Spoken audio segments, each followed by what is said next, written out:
Ya, Ibu Deni. Jadi saya akan ambil sebuah topik, yaitu nilai takwa dan kemenangan dalam Idul Fitri. Jadi kalau kita bicara soal Idul Fitri itu terlalu luas sekali. Nggak mungkin kita bahas secara lengkap. Saya ambil dua hal saja, yaitu nilai takwa dan kemenangan. Kenapa dua hal ini? Karena bukankah ketika kita memasuki Ramadan dan menjalani Ramadan itu kita diiming-imingi dengan sebuah predikat takwa, la'allakum tattaqun. Itu ujung dari ayat Al-Baqarah 183. Dan kemudian juga bukankah di dalam Idul Fitri itu dikatakan di akhir Ramadan itu kita akan peroleh kemenangan, dan kita rayakan kemenangan itu dalam bentuk Idul Fitri. Nah, ini Bapak Ibu yang saya muliakan, dua topik ini aja saya ambil supaya kita lebih fokus. Sebelum saya masuk terlalu jauh, maka mungkin lebih bagus saya mengucapkan Selamat Hari Raya Idul Fitri 1447 2026. Mohon maaf lahir dan batin, taqabbalallahu minna wa minkum wa taqabbal ya karim. Ini saya dan ini perangko yang nempel di amplop ini. Ibu Eti Anda ikut mengucapkan selamat Hari Raya kepada kita bersama.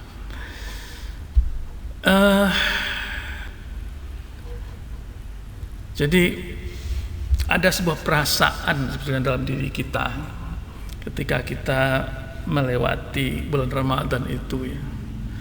Itu sebuah rasa syukur yang tidak terhingga atas berkah Ramadan yang kita lalui.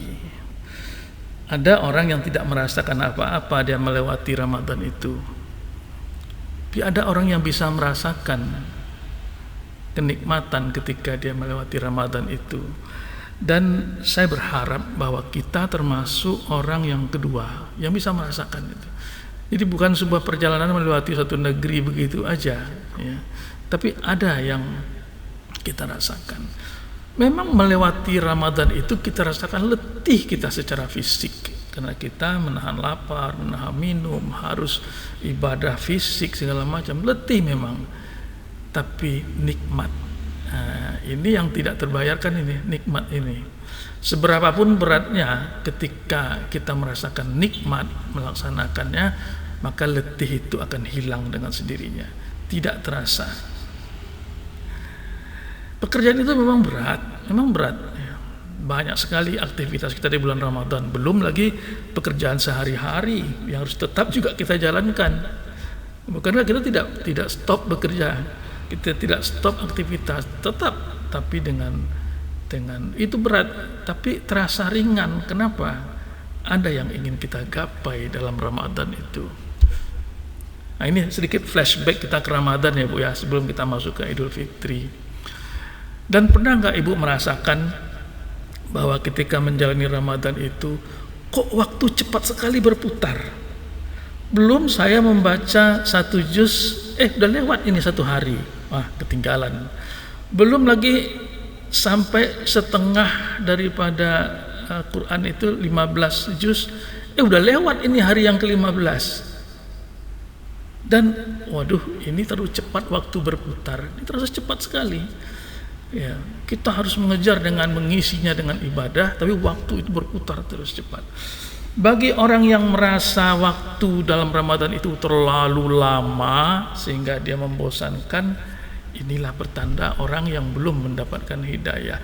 Tapi kalau kita merasakan waktu Ramadan itu begitu cepat berputar sehingga kok nggak cukup rasanya saya untuk beribadah, itu sebuah pertanda bahwa kita sedang ada pada jalur yang tepat, ya. Merasakan rahmat daripada Ramadan itu. Nah, inilah esensinya yang kita rasakan kemarin itu. Saya berharap bahwa kita merasakan hal-hal yang seperti ini. Karena Ramadan itu dia bisa punya nilai makna yang maksimal tatkala kita hayati, ya. kita jalani dengan batin, kita jalani dengan keimanan. Bukankah dikatakan mangqoma ramadhana imanan wahtisaban, dengan sungguh-sungguh, dengan penuh perhitungan, baru dia ghufira lahu ma taqaddama min zambi, kata Allah Subhanahu wa taala. Ujungnya itulah yang nanti yang mau kita cari nih, ghufira lahu ma taqaddama min zambi, diampunkan segala dosa kita. Insya Allah kita mendapat pengampunan dari Allah Subhanahu wa taala. Nah, Bapak Ibu yang saya muliakan, tapi tetap kita harus kritis ya, kita harus kritis pada diri kita. Apakah yang telah kita lakukan selama Ramadan? Jadi kita udah lewat nih dari Ramadan. Tidak ada salahnya kita mereview, kita bayangkan kembali Ramadan itu apa sih yang sudah saya lakukan dalam Ramadan itu.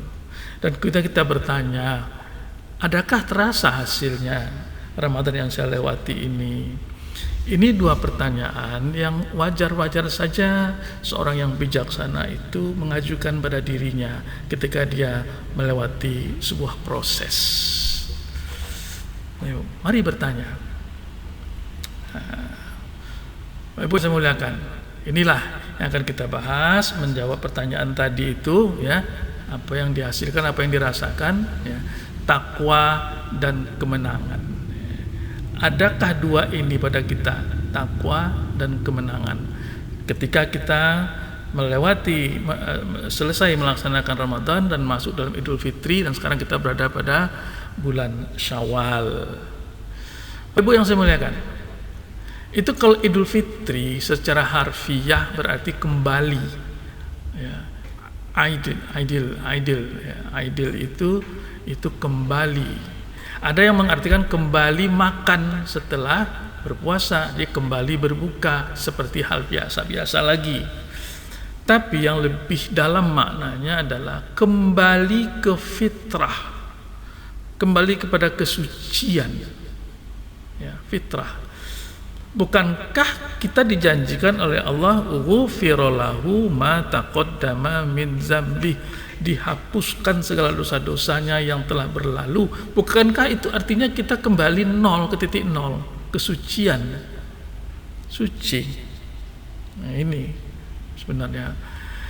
Jadi hakikat Idul Fitri itu bukanlah sebuah euforia merayakan kemenangan dengan baju baru, makanan yang mewah, semuanya ada di depan mata kita sehingga kos biaya hidup kita tinggi pada waktu bulan Syawal ini. Bukan itu, melainkan adalah pada keberhasilan seseorang mukmin dalam menundukkan hawa nafsunya selama bulan Ramadan. Mukmin ya, karena perintah puasa itu memang diarahkan pada orang yang beriman. Ya ayyuhalladzina amanu kutiba alaikumussyam. Jadi mukmin saja itu belum cukup, tapi harus dia laksanakan beberapa proses untuk dia bisa menjadi orang yang takwa. Proses apa? Proses ini menundukkan hawa nafsu selama bulan Ramadan, mengendalikan diri untuk dia bisa masuk menjadi seorang yang takwa. Mukmin aja nggak cukup. Jadi Idul Fitri sebenarnya adalah bukan soal euforia ya, wah merdeka, kita bebas dari ikatan belenggu bulan puasa ini, semua serba sulit bulan puasa ini, terbatas sekali. Mau kerja nggak bisa yang berat-berat, rasa lapar, rasa haus dan segala macam. Bukan itu. Tapi kemenangan iman dan rasa syukur atas hidayah yang diberikan Allah kepada kita. Bukankah kita mau beribadah di bulan Ramadan itu sebuah hidayah? Bukankah kita mampu dan kita tergerak untuk bisa melakukan ibadah itu sebuah hidayah? Betapa banyak orang yang melewatkan Ramadan itu begitu aja ya, tanpa membekas, nggak ada hidayah padanya ya. Hidayah itulah yang membuat kita mampu menyelesaikan kewajiban di bulan Ramadan, hidayah itu. Dan kita adalah insya Allah menjadi orang-orang yang mendapatkan hidayah tersebut. Ini pengertian makna daripada Idul Fitri. Jadi kalau saya boleh pilah pokok bahasan saya adalah Idul Fitri itu pertama tentang takwa, yang kedua tentang kemenangan. Kita bahas dulu tentang takwa. Takwa, yang pertama takwa dulu. Apa sih tentang takwa itu? Dulu saya pernah diskusi dengan mencoba mencari tentang takwa itu banyak sekali dasar-dasar ayat yang terkait dengan takwa ini. Banyak sekali. Pusing kita kalau menggali tentang takwa ini. Tapi paling tidak kita mencoba untuk mengambil hal-hal yang sifatnya nilai-nilai di dalam Ramadan yang akan menggiring kita kepada takwa yang kita bawa ke luar Ramadan itu. Nah, salah satunya adalah tentang takwa ini, penjabarannya di surat Ali Imran ayat 134. Siapa itu orang yang takwa? Alladzina yunfiquna fis sarra'i wad-dharra wal kaziminal ghaiza wal afina 'anil nas wallahu yuhibbul muhsinin, kata Allah Subhanahu wa taala. Orang yang takwa itu adalah, nah ini kita kaitkan dengan norma-norma, nilai-nilai yang kita ambil dari Ramadan itu kita bawa keluar Ramadan. Nah, siapa itu? Nah, inilah orang yang takwa itu, yaitu orang-orang yang selalu berinfak. Alladzina yunfiqun, orang-orang yang berinfak. Fis-sarra wad-dharra, ya. Baik ketika saat dia lapang, rezekinya banyak, atau ketika sempit, rezekinya seret. Nah, dia tetap melakukan infak itu. Jadi pembiasaan, kontinuitas berinfak, ya, terus kita lakukan berinfak itu, rutinitas itu penting sekali. Karena ini pertanda ini, ya, bukan main-main, bukan ini aja enggak, tapi ini tanda orang yang bertakwa nih. Selalu dia berinfak dalam keadaan yang lapang maupun keadaan sempit. Ya, ini satu. Yang kedua, wal kaziminal ghaiza. Orang-orang yang mampu mengendalikan kemurkaannya, marahnya, dendamnya, itu kan kemurkaan itu, kebenciannya itu bisa dia kendalikan. Ini yang hakikat daripada wal kaziminal ghaiza, mengendalikan kemurkaannya. Jadi udah pernah tuh dua ya. Yang ketiga, wal afina 'anil nas, orang yang senantiasa memaafkan kesalahan orang lain. Dan sini nggak disebut orang yang selalu minta maaf pada orang lain, nggak ada. Yang ada itu adalah orang yang memaafkan kesalahan orang lain. Ini yang ketiga. Mau diminta, mau tidak, mau diulurkan tangannya, mau tidak, tapi kita maafkan. Itu hakikat sebenarnya daripada nilai-nilai norma yang kita keluar di Ramadan. Jadi kalau seandainya waktu kita Idul Fitri kemarin itu ada orang yang kita nggak suka, terus dia nggak datang kepada kita mengulurkan tangan, ya sudah, orang dia nggak datang kok, biarin aja lah. Tentu bukan itu yang diharapkan. Berikan maaf, ya, kepada orang-orang yang salah kepada kita.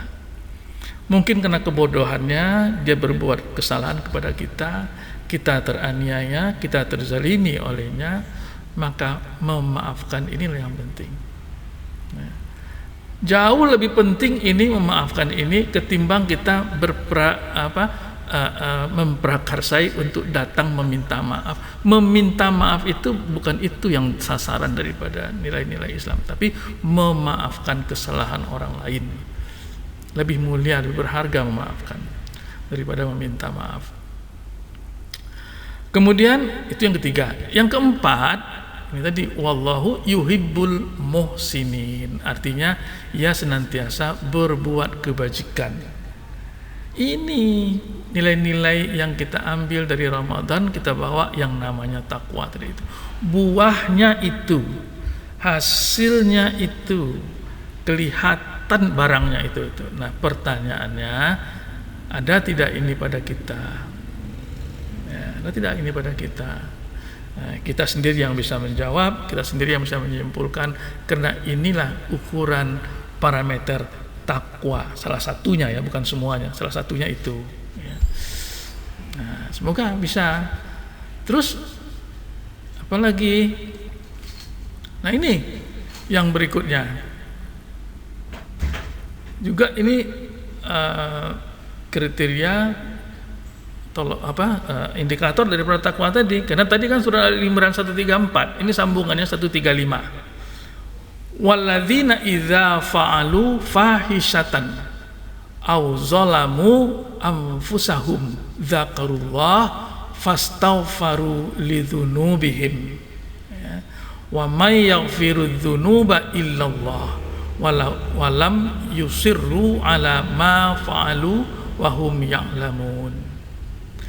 Demikian juga orang-orang yang apabila mengerjakan perbuatan keji, nah ini ya, waladzi idza fa'alu fahishatan, fahsya, perbuatan keji yang dia kerjakan, au zalamu, atau kezaliman yang dia lakukan, menzalimi dirinya, anfusahum, ya, dirinya, ya, ya, maka ia segera ingat kepada Allah, zakarullah fastaghfaru, maka dia langsung minta ampun kepada Allah atas segala dosa-dosanya.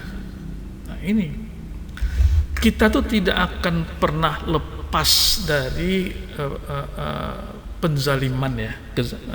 Kadang-kadang nggak sengaja kita terzalimi orang lain, kadang-kadang tidak sengaja kita terzalimi diri kita sendiri. Nah, di sini disorot ada kezaliman pada diri sendiri. Apa itu kezaliman pada diri sendiri? Tidak menunaikan hak daripada diri itu zalim. Hak diri itu banyak ternyata. Ya, hak diri itu banyak.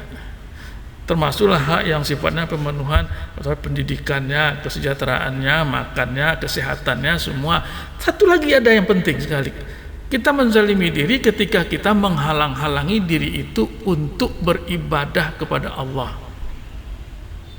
Menghalangi diri itu untuk menghambakan diri kepada Allah dengan segala macam dalih lah, dengan segala macam banyak sekali alasan-alasannya. Oh, kita sibuk lah. Oh, itu kan lebih penting lah. Ini alasan-alasan yang kita buat itu membuat diri kita tidak tertunaikan haknya, itu zalim kita pada diri kita. Banyak sekali alasan-alasannya. Ini orang-orang yang egonya tinggi biasanya itu lebih gampang dia berbuat zalim. Berbuat zalim. Nah, mereka segera mengingat Allah lalu mohon ampun atas dosa-dosanya. Artinya apa? Orang yang takwa itu adalah orang yang sensitif, peka dia. Cepat dia merasa, waduh, saya sudah menzalimi orang lain nih.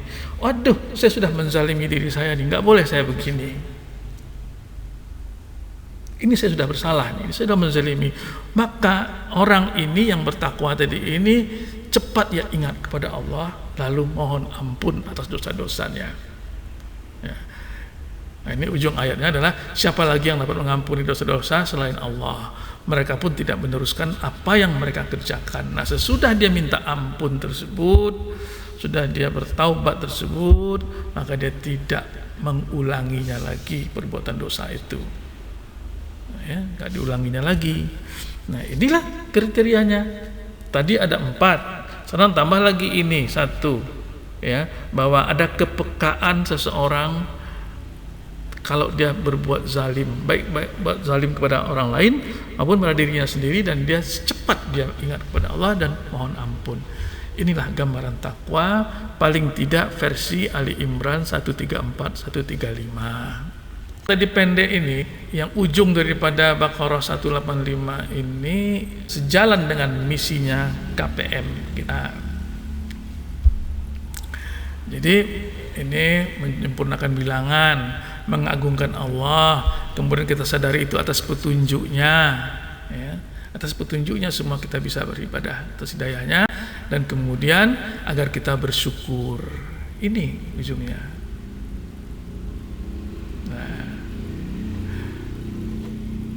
Kemudian dalam pewujudan rasa syukur kita itu ada ininya ada perwujudannya ada, ya.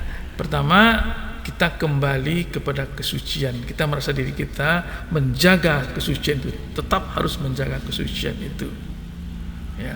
Dan wujudnya adalah jujur, berkasih sayang, dan rasa peduli selama Idul Fitri. Secara sosial juga kita lihat ada perintah takbir ya. Kita kan diperintahkan takbir, maka berarak-arakkanlah kita mulai dari malam itu sampai kepada selesai sholat Idul Fitri, itu kita kumandangkan keagungan kepada Allah itu dalam bentuk takbir. Kemudian kita sholat di lapangan, tujuannya di lapangan itu supaya lebih syiar dan lebih nampak bahwa kita itu sedang mengagungkan Allah, kita bangga dengan agama kita. Bapak Ibu yang saya muliakan, ada beberapa hikmah dan pelajaran yang kita ambil dari nilai-nilai yang kita bawa keluar dari Ramadan saat Idul Fitri dan bulan Syawal ini. Pertama tentu konsistensi yang harus kita harapkan ya. Kita tuntaskan puasa kita itu sampai selesai. Kemudian kita rasakan kemenangan spiritual ya. Kemenangan atas nafsu kita, kemenangan atas ego kita ya. Bukan kemenangan bersifat materi, bukan. Dan akan kita rasakan bahwa kita mampu mengendalikan diri. Puasa melatih kita menjadi tuan atas diri kita sendiri ya. Jadi bukan budak dari keinginan kita, ego kita, nafsu kita, bukan ya. Tuan dari diri sendiri. Nah, kita harus mendefinisikan diri kita itu apa. Diri kita itu apa? Sehingga kita harus menjadi tuan dari diri kita itu. Kalau kita bicara tentang diri kita, maka kita bicara nanti tentang apa? Tujuan hidup kita. Kita bicara tentang bagaimana kita sebagai hamba, penghambaan kita kepada Allah dan sebagainya. Itu yang diri. Buahnya juga adalah kerendahan hati. Nah, takbir itu kita akan mengagungkan Allah dan merendahkan diri kita, mengecilkan hati kita. Kemudian syukur dan memaafkan. Inilah yang kita ambil nilai-nilainya, spiritnya dari Idul Fitri ketika kita keluar dari Ramadan itu. Bapak Ibu yang saya muliakan, kita masuk kepada yang kedua, yaitu kemenangan. Tadi takwa, tadi kita masih bicara tentang takwa. Sekarang kemenangan. Jadi menang dalam Idul Fitri itu berarti menang melawan diri sendiri. Bukan menang melawan orang lain, bukan menang menundukkan orang lain, tidak, menang melawan diri kita sendiri. Mengendalikan diri, ego kita, letakkan diri pada posisi yang tepat sebagai seorang hamba. Ada kata-kata hikmah dari Arab itu mengatakan laisa'id liman labisal jadid.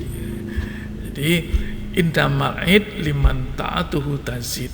Bukanlah hari raya bagi orang yang memakai baju baru, sesungguhnya hari raya adalah bagi orang yang ketaatannya bertambah. Jadi keliru kalau semua orang kemudian mau merayakan hari raya Idul Fitri, ya keliru. Yang berhak merayakan Idul Fitri itu adalah orang yang ketaatannya bertambah ketika dia keluar dari Ramadan. Jadi dia sedang berada pada puncak tangga pendakiannya. Itulah saat terakhir Ramadan itu dia sedang berada di atas tangga puncak tertingginya. Itu pertama. Ketika itulah maka dia berhak merayakan Idul Fitri. Kalau tidak ada pada posisi yang seperti itu, dia tidak ada hak untuk merayakan Idul Fitri. Dia hanya sekedar untuk artis figuran saja. Jadi orang figuran aja dia itu ya, ikut meramai-ramaikan lah gitu, penggembira dari Idul Fitri itu mereka. Tapi kalau orang yang berhak betul, yang benar-benar pemain adalah orang yang berhasil sampai ketaatan yang paling tinggi. Ini tentang kemenangan itu. Jadi kemenangan apa? Ya, pertama kemenangan melawan hawa nafsu, jihad an-nafs ya.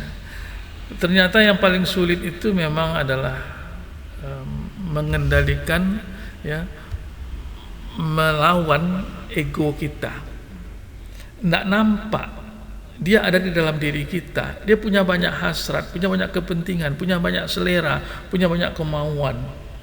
Kalau nggak hati-hati kita, maka kita terjebak di dalam kemauan itu. Yang kita maui itu belum tentu yang diridhoi oleh Allah.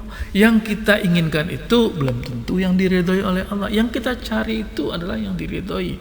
Maka kita berusaha untuk menyesuaikan ini. Yang kita mau, yang kita inginkan, yang kita hasratkan, yang kita harapkan itu sesuai tidak dengan yang diridhoi Allah. Itu sebenarnya kuncinya kemenangan melawan hawa nafsu. Ya. Kemudian kedua, kemenangan kembali kepada fitrah. Nanti di akhir pada ceramah ini kita akan bicara tentang fitrah itu apa sebenarnya. Kemenangan kembali kepada fitrah kita. Nah, orang kan banyak mengartikan fitrah itu adalah hapus dosanya, seperti bayi lagi dia lahirnya, atau seperti kain putih yang tidak ada noda. Jadi tabula rasa itu ya. Seperti kain putih yang tidak ada coret-coretnya, karena diampunkan semua dosa-dosanya. Itu bisa saja kita katakan demikian makna daripada fitrah itu, kembali kepada fitrah itu. Nah, tapi nanti kita akan bahas apa benar sebenarnya yang fitrah. Kemudian kemenangan sosial. Kan kita ketika dalam Ramadan itu kita mewajibkan diri kita untuk berinfak, bersedekah, kepedulian kepada orang lain, fakir miskin, duafa. Orang-orang yang lapar berpuasa kita berikan santunan, kita berikan takjil, kita berikan perbukaan. Itu kan misalnya menyangkut masalah berbagi. Ya. Nah, keluar dari Ramadan itu harus dalam bentuk yang disebut dengan kemenangan sosial. Kita harus punya kepekaan sosial, kita punya kepedulian. Nah, ini namanya kesalehan publik namanya. Bukan kesalehan individu, bukan kesalehan diri sendiri, kesalehan publik itu. Ya, ini namanya publik. Bisa terlihatnya bahwa kita soleh itu ya kalau di publik ini kita bermanfaat bagi orang lain, bagi masyarakat. Nah, ini kemenangan. Harus kita tarik itu nilai yang kemarin di Ramadan itu kita tarik keluar sekarang ke Syawal dan 11 bulan yang berikutnya itu. Harus ada kesalehan publik supaya kita bisa dikatakan menang tadi itu. Kemudian kemenangan istiqomah. Kemenangan istiqomah artinya mampu tidak kita mempertahankan pola ibadah kita, pola hati kita, suasana batin kita yang kita ambil di bulan Ramadan itu ke 11 bulan berikutnya. Istiqomah tidak kita. Kalau kita tidak istiqomah, maka mungkin kita menangnya setengah ya. 50% menang atau bagaimana. Nah, yang diharapkan dari kemenangan itu adalah terbawanya nilai-nilai itu sampai 11 bulan berikutnya, itu istiqomah. Kemudian ada kemenangan Islam berkemajuan. Artinya begini, bukankah kita dalam Ramadan itu kita mulai berpikir, mentadaburi ya, dan memperbaiki diri kita. Kita ingin lebih maju dalam segala hal, maju dalam amal kita, maju dalam keimanan kita, tapi juga maju dengan cara berpikir kita, maju dan sejahtera dalam perekonomian kita. Kita berharap meminta kepada Allah, bukankah kita meminta kepada Allah ya, meminta bahwa kita diberikan rezeki, kelapangan, hidayah, petunjuk dan segala macam. Kita harus menjadi orang yang berkemajuan. Keberkemajuan itu artinya adalah dunianya kita maju, sejahtera kita, batinnya ya, ukhrawinya kita juga maju. Inilah kemenangan Islam yang berkemajuan. Jangan sampai kemudian ya kita itu menjadi orang yang taat sekali, tapi kesejahteraan kita jadi terabaikan. BPJS-nya aja nggak terbayarkan iurannya. Akhirnya ketika kita sakit, nggak tahu orang bagaimana cara menolongnya karena BPJS-nya tidak berfungsi. Ya, ini udah salah ya.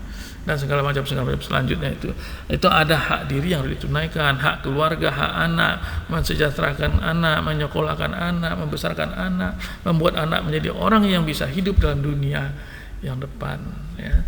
Ini kemenangan Islam berkemajuan.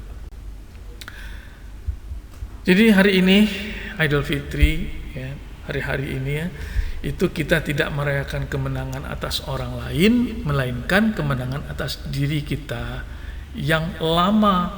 Dulu kita kan seperti itu modelnya, sekarang kita harus menang dan bermetamorfosis ya. Kita merayakan lahirnya pribadi yang baru atau metamorfosis yang lebih bertakwa, lebih peduli dan lebih siap berkontribusi bagi kemajuan semesta ini. Ini rahmatan lil alamin. Jadi jangan bangga dengan diri kita yang lama, tapi banggalah pada diri kita yang baru keluar dari Ramadan ini bermetamorfosis ya, menjadi orang yang lebih bertakwa dan lebih peduli ya, untuk kesejahteraan alam, rahmatan lil alamin. Ini yang namanya kemenangan. Ini yang namanya kemenangan. Bapak Ibu yang saya muliakan, sekarang kita bicara tentang fitrah tadi ya. Kita bicara Idul Fitri, kembali kepada fitrah. Fitrah itu apa? Bagaimana kita menjabarkan tentang fitrah? Kita merujuk pada surat Ar-Rum ayat 30 ya. Surat Ar-Rum ayat 30 mengatakan fa'aqim wajhaka lid-dini hanifa fitratallahi allati fataran nas 'alaiha la tabdilu li khalqillah dzalikad dinul qayyim walakinna aktsaran nasi la ya'lamun, kata Allah. Maka hadapkanlah wajahmu dengan lurus kepada agama Allah. Fa'aqim wajhaka lid-dini hanifa ya, ke agama Islam ya, sesuai dengan fitrah dari Allah. Nah, Allah sendiri yang mengatakan tentang fitrah ini. Fitratallahi allati. Ini fitratullah. Allah sendiri yang menetapkan apa fitrahnya kita itu. Ya. Jadi kalau kita bicara kembali kepada fitrah itu ya hadapkanlah wajah kita dengan lurus kepada agama Allah. Agama Allah itulah yang dalam ini Islam tentu ya. Itulah yang sebenarnya tempat yang namanya diri kita itu ada di sana itu. Nah, jadi kalau menghadapkan wajah itu artinya adalah hadapkanlah batin kita, diri kita, fisik kita semuanya itu untuk agama Allah. Jadi ya berjihadlah di jalan Allah, di agama Allah, berkorbanlah untuk agama Allah, karena itulah fitrah kita.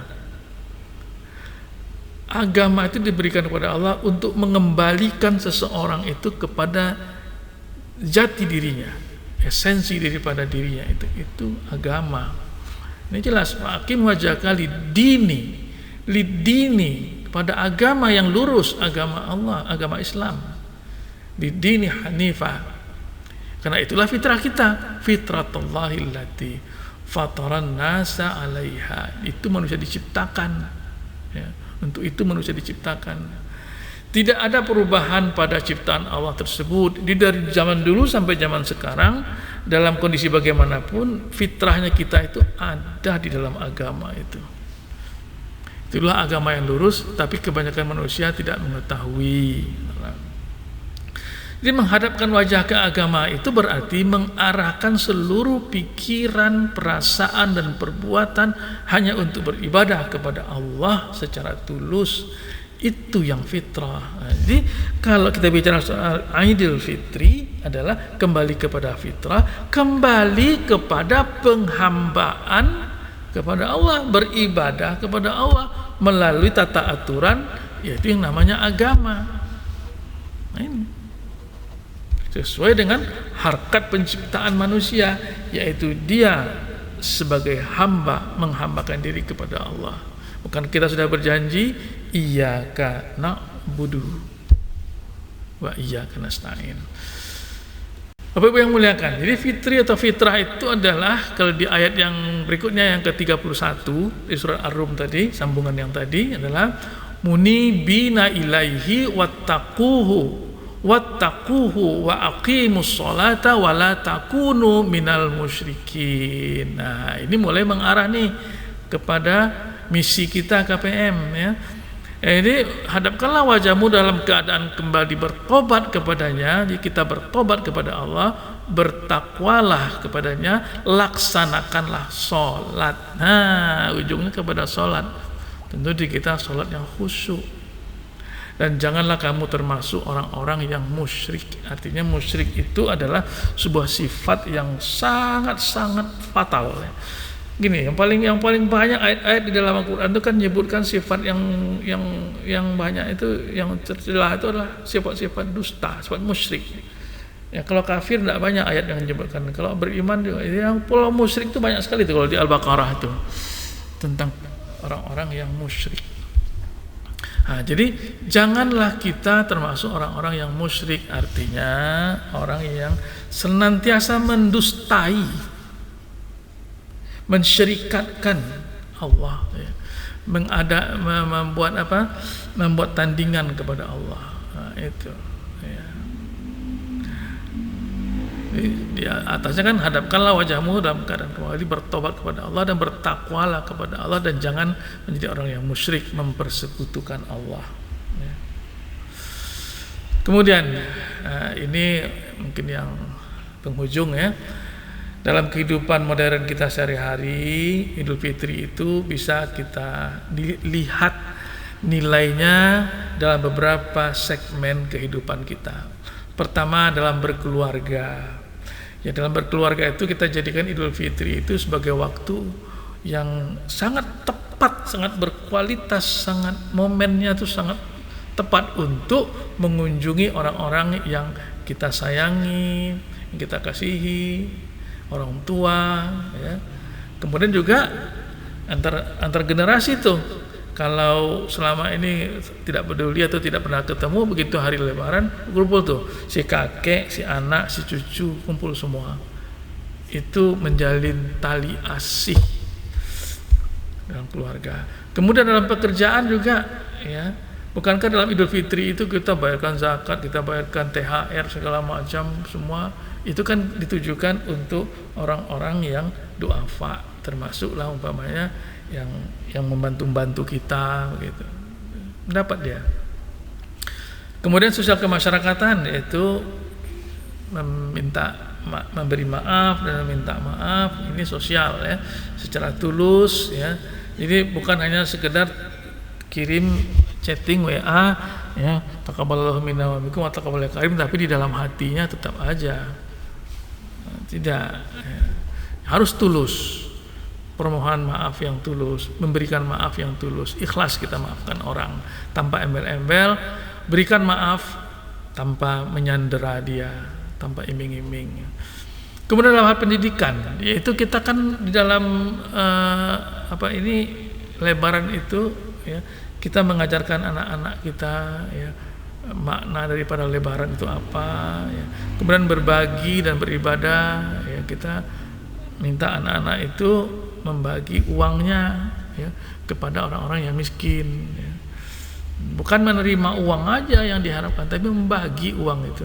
Bagaimana mengajar anak-anak kita, anak kecil, cucu kita itu, ini uang ini ada, tolong bagikanlah itu kepada orang-orang yang miskin, biar dia yang bagikan supaya ada rasa pendidikannya. Kemudian ibadah harian ya, yaitu kita tetap menjaga ibadah sholat yang tepat waktu, sholatnya jangan molor-molor. Kemudian kalau ingin mendapatkan yang lebih ya sholatlah berjamaah di masjid ya. Nah, itu sehingga kita tetap konsisten setelah Ramadan ini. Yang diharapkan itu adalah berhasil tidaknya kita dalam Ramadan itu dan kita menang di Idul Fitri ini adalah manakala kita konsisten atau istiqomah mempertahankan nilai-nilai di dalam Ramadan. Itulah kemenangan yang kita peroleh. Maka demikianlah yang bisa saya sampaikan dalam pengantar diskusi kita. Saya sudahi dengan wassalamualaikum warahmatullahi wabarakatuh. Semoga bermanfaat bagi kita bersama. Intinya adalah mari kita tidak melupakan Ramadan yang kemarin. Mari kita review Ramadan itu, ambil nilai-nilainya dan kita terapkan, kita bawa dalam kehidupan 11 bulan berikutnya secara istiqomah. Itu baru kita namanya menang. Fa'tabiru ya ulil absar la'allakum turhamun. Wassalamualaikum warahmatullahi wabarakatuh.